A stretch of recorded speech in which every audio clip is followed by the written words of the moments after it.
Hello friends, कैसे हैं आप लोग।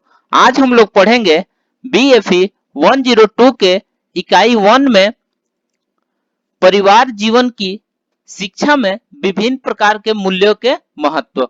तो वीडियो स्टार्ट करने से पहले जो भी फ्रेंड्स हमारे चैनल पे नए आए हैं, कृपया चैनल को सब्सक्राइब कर ले और बेल आइकन को प्रेस कर ले, ताकि जो भी लेटेस्ट वीडियो हमारे चैनल पे आए वो सबसे पहले आपको मिल सके। तो ज्यादा टाइम को न लेते हुए आइए वीडियो को स्टार्ट करते हैं। संबंध और बंधन परिवार जीवन के केंद्र है। परिवार और घरेलू संगठन में परिवर्तन से लोगों की अपनी संबंधों से उम्मीद में बदलाव आया है। आज के संबंध में जो सक्रिय हो गए हैं, व्यक्ति को इस कार्यान्वित करना होगा। यह दूसरे लोगों का विश्वास जीतने पर निर्भर करता है।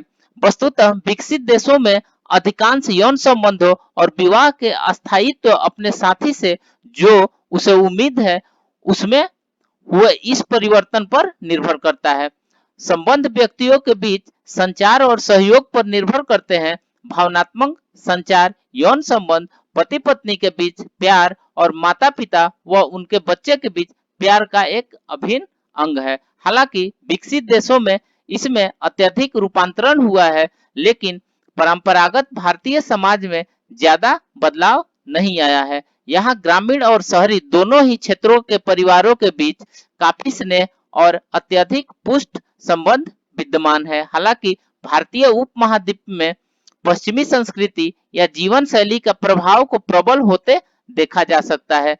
विवाह और पारिवारिक जीवन की सफलता और चिर स्थायित्व के लिए सबसे महत्वपूर्ण पहलू है संबंध, स्वस्थ संबंध, रिश्तेदारी और बंधन को अस्थायी रूप से बनाए रखने की योग्यता विश्वसनीय प्यार के प्रारंभिक अनुभव पर निर्भर करती है। एक बच्चा जिसे अपने माता पिता की एक दूसरे के प्रति और उसके प्रति वफादारी पर कभी संदेह न हुआ हो, उसमें सहज रूप से विश्वास व निष्पक्षता विकसित होती है। विश्व के कई देशों में सेक्स को ऐसे में प्रस्तुत करने का प्रयास हुए हैं जिसमें संबंधों के प्रति कोई सम्मान नहीं होता है। ऐसे प्रयास मानव जाति की गरिमा को ठेस पहुंचाने और उसे अपमानित करते हैं। वस्तुतः यह वैवाहिक संबंध के हृदय से पैदा होता है। समय के साथ साथ यह परिवार अंततः समाज को दुर्बल बना देता है।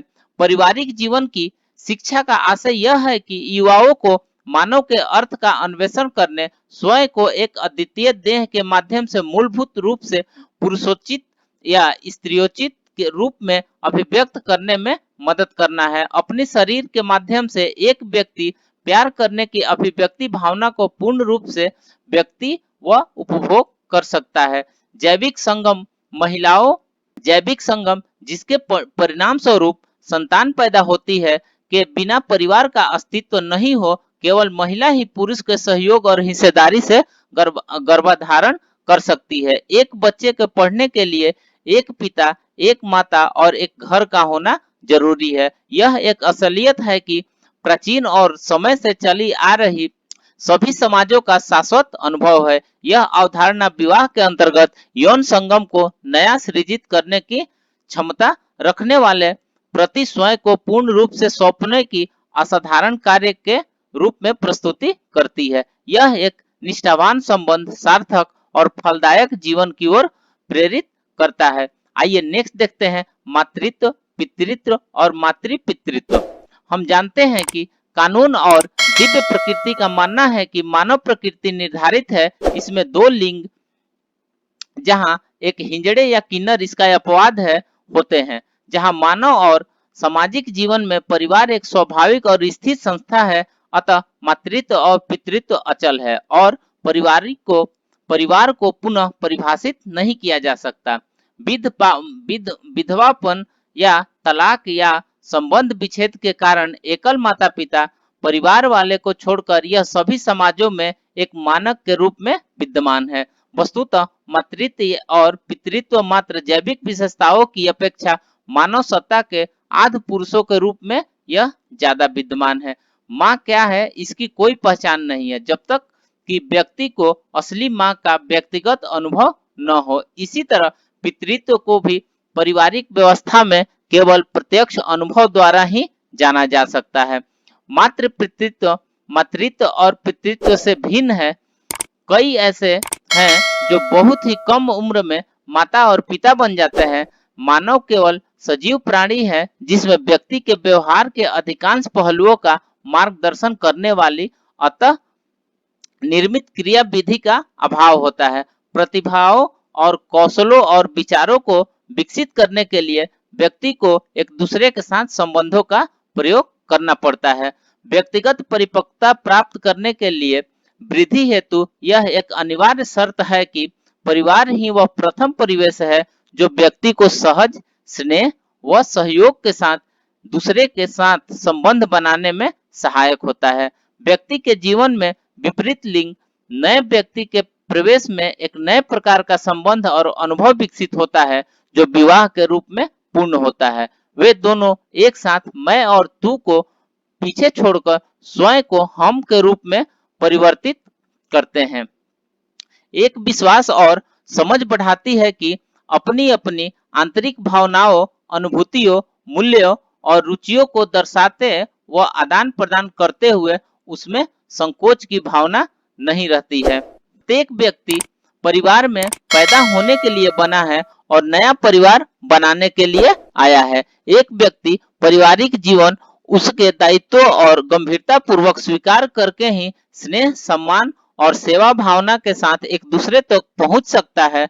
बच्चे पैदा करने की योजना बनाने, गर्भ धारण करने और उन्हें पालन करने की खुशी व चिंताएं और परिवार के सामाजिक दायित्व और कर्तव्य दंपति को स्वयं को विस्मृत करने और दूसरे से ज्यादा संबंध होने के लिए विवश करते हैं। अतः हम कह सकते हैं कि उत्तरदायी मातृ पितृत्व ही असली मातृ पितृत्व है। व्यक्ति को अपने परिवार, पति पत्नी, बच्चों के समाज के प्रति उत्तरदायी बनना होगा। आइए नेक्स्ट देखते हैं जीवन की संस्कृति।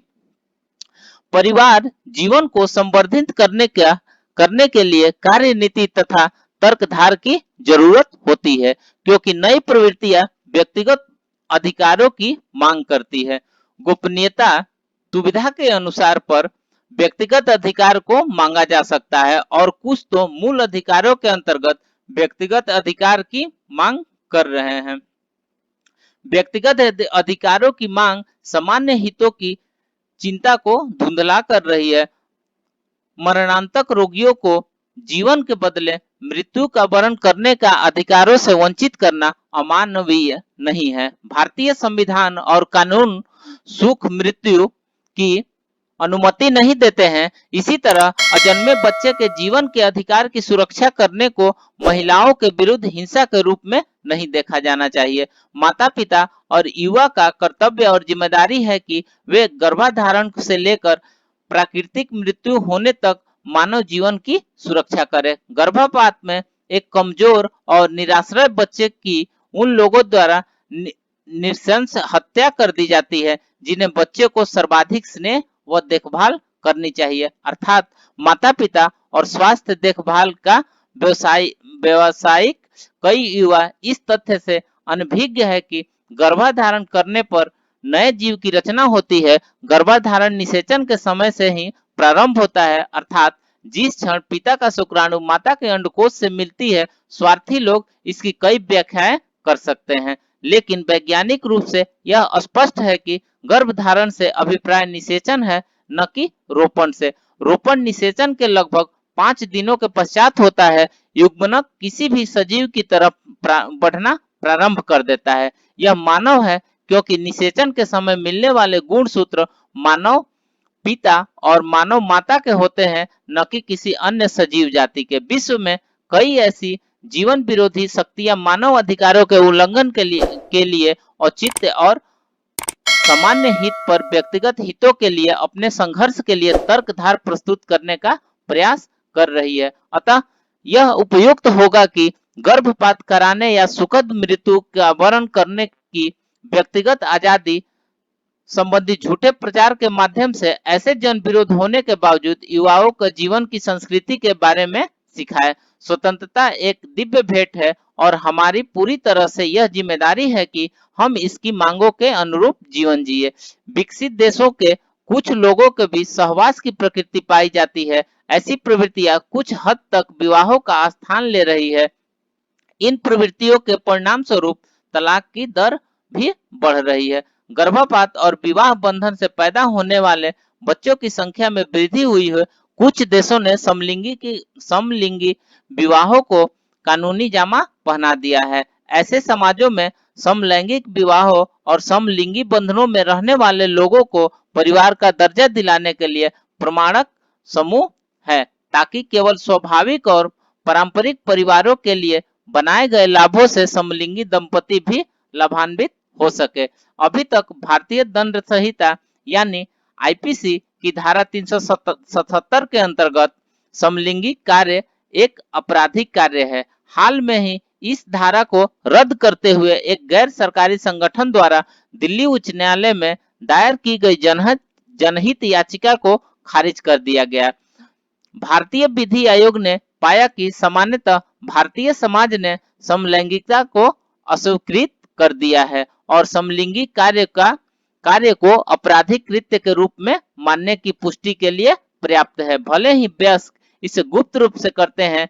न्यायालय की कार्यवाही के दौरान यह कहा गया कि जब सरकारी नागरिक समाज में नैतिकता को नियंत्रित नहीं कर सकी तो कानून को लोक नैतिकता और समाज को हानि पहुंचाने वाली चिंताओं को अभिव्यक्त व प्रतिबिंब करना पड़ा।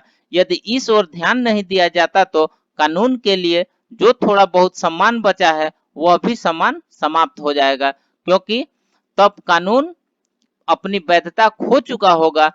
यह तो सभी को ज्ञात है कि समलिंगी विवाह प्रकृति के विरुद्ध है। यह नए मानव जीवन के संबंध में यह बंधन है कि यह नैतिकता के विरुद्ध है।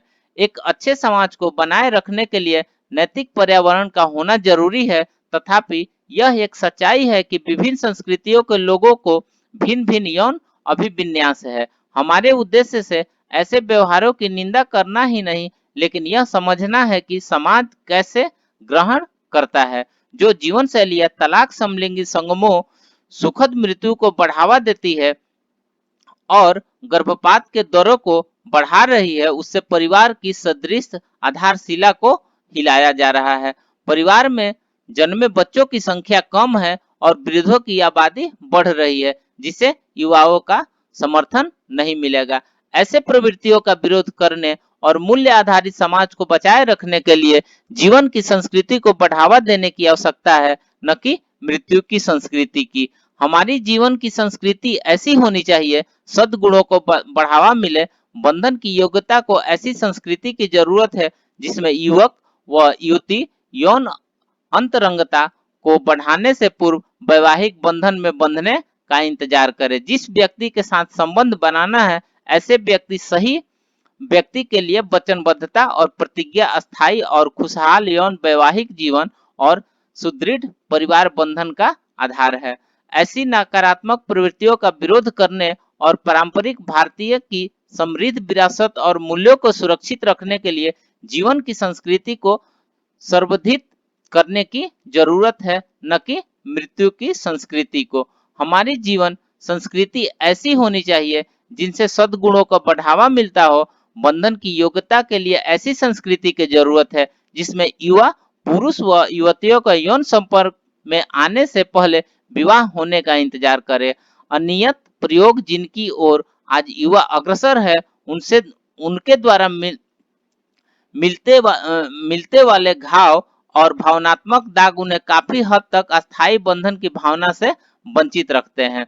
वचनबद्धता और जिसके प्रति वचनबद्ध होते हैं, ऐसे सही व्यक्ति मिलने का इंतजार करना अस्थायी खुशहाल यौन जीवन, वैवाहिक जीवन और सुदृढ़ पारिवारिक बंधन का आधार है।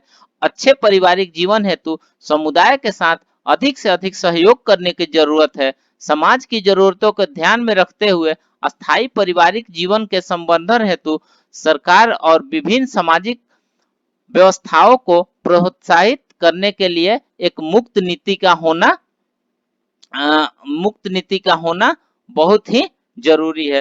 तो फ्रेंड्स, इस प्रकार से हमने BFE 102 में जो परिवार शिक्षा के मूल तत्व के ब्लॉक 1 में पढ़े, इसमें इकाई 1 के अंतर्गत परिवार जीवन की संकल्पना, जिसमें भारतीय संदर्भ में पारिवारिक जीवन एवं परिवार शिक्षा में विभिन्न प्रकार के मूल्यों के महत्व को जाना।